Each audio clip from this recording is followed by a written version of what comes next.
মধ্যপ্রাচ্যের যুদ্ধ আমাদের ভূগোলের নয়, কিন্তু এর অভিঘাত আমাদের প্রতিদিনের জীবনের গভীরে। রান্নাঘরের হাঁড়িতে, বাজারের দামে, কারখানার মেশিনে, সবখানেই দূরবর্তী সংঘাতের ছায়া পড়েছে। আজকের বিশ্বায়িত অর্থনীতিতে দূরত্ব আর নিরাপত্তা দেয় না, বরং নির্ভরতার সুতোয় বাঁধা প্রতিটি দেশ একে অপরের অস্থিরতার অংশীদার হয়ে ওঠে। বাংলাদেশের বর্তমান বাস্তবতা সেই কঠিন সত্যেরই প্রতিফলন।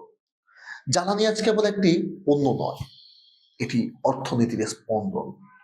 আন্তর্জাতিক বাজারে তেলের দাম বাড়া মানে পরিবহন খরচ বৃদ্ধি, উৎপাদন ব্যয় বৃদ্ধি এবং শেষ পর্যন্ত ভোক্তার পকেটে চাপ। বাংলাদেশের মতো আমদানি নির্ভর অর্থনীতির জন্য এটি দ্বিগুণ আঘাত। একদিকে আমদানি ব্যয় বাড়ে, অন্যদিকে অভ্যন্তরীণ বাজারে মূল্যস্ফীতি ত্বরান্বিত হয়।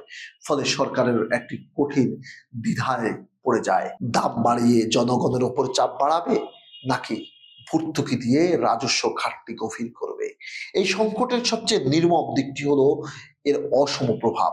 নিম্ন আয়ের মানুষ, যারা তাদের আয়ের বড় অংশ খাদ্যের পেছনে ব্যয় করে, তারাই সবচেয়ে বেশি ক্ষতিগ্রস্ত হয়।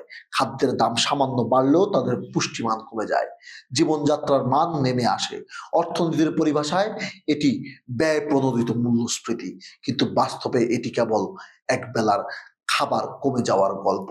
শিল্প খাত এই চাপ থেকে মুক্ত নয়। তৈরি পোশাক শিল্প, যা দেশের রপ্তানির মেরুদণ্ড, জ্বালানির অনিশ্চয়তায় বারবার ব্যাহত হচ্ছে। বিদ্যুৎ ও গ্যাস সরবরাহে অনিশ্চয়তায় অস্থিরতা উৎপাদনের ধারাবাহিকতা ভেঙে দিচ্ছে, খরচ বাড়ায় এবং বৈশ্বিক বাজারে প্রতিযোগিতা কমিয়ে দেয়। একই সঙ্গে ছোট ও মাঝারি শিল্পগুলো আরো ঝুঁকির মুখে পড়ে, কারণ তাদের সহনশীলতা সীমিত। কৃষিখাতের প্রেক্ষাপট আরো উদ্বেগজনক। ডিজেল চালিত সেচ সেবায় এর উপর নির্ভরশীল, জ্বালানির দামের সঙ্গে সরাসরি যুক্ত। সেচের খরচ বাড়লে কৃষকের উৎপাদন ব্যয় বাড়ে, যা শেষ পর্যন্ত খাদ্যের দামে প্রতিফলিত হয়। একই সঙ্গে সারের দাম বাড়ার ঝুঁকি খাদ্য উৎপাদনের স্থিতিশীলতাকে প্রশ্নবিদ্ধ করে। অর্থাৎ জ্বালানি সংকট ধীরে ধীরে খাদ্য নিরাপত্তা সংকটে রূপ নিতে পারে। এখানে আরেকটি গুরুত্বপূর্ণ মাত্রা হলো প্রবাসী আয়। মধ্যপ্রাচ্যের অর্থনীতির ওপর নির্ভরশীল রেমিটেন্স প্রবাহ যদি অস্থির হয়ে পড়ে, তাহলে তা শুধু পরিবারগুলোর আয় নয়, দেশের বৈদেশিক মুদ্রার রিজার্ভের উপরেও চাপ সৃষ্টি করছে। তবে প্রতিটি সংকটের মধ্যেই সম্ভাবনার বীজ থাকে। এই পরিস্থিতি বাংলাদেশকে তার দীর্ঘদিনের কাঠামোগত দুর্বলতাগুলো নতুন করে ভাবার সুযোগ দিচ্ছে। কর ভিত্তি সম্প্রসারণ, ভর্তুকিকে লক্ষ্য ভিত্তি করে এবং অপচয় কমানো এখন সময়ের দাবি। একই সঙ্গে নবায়নযোগ্য জ্বালানিতে বিনিয়োগ বাড়ানো এবং আঞ্চলিক বিদ্যুৎ সহযোগিতা জোরদার করা ভবিষ্যতের জন্য টেকসই পথ তৈরি করতে পারে। শ্রমবাজারেও বৈচিত্র্য অত্যন্ত জরুরি।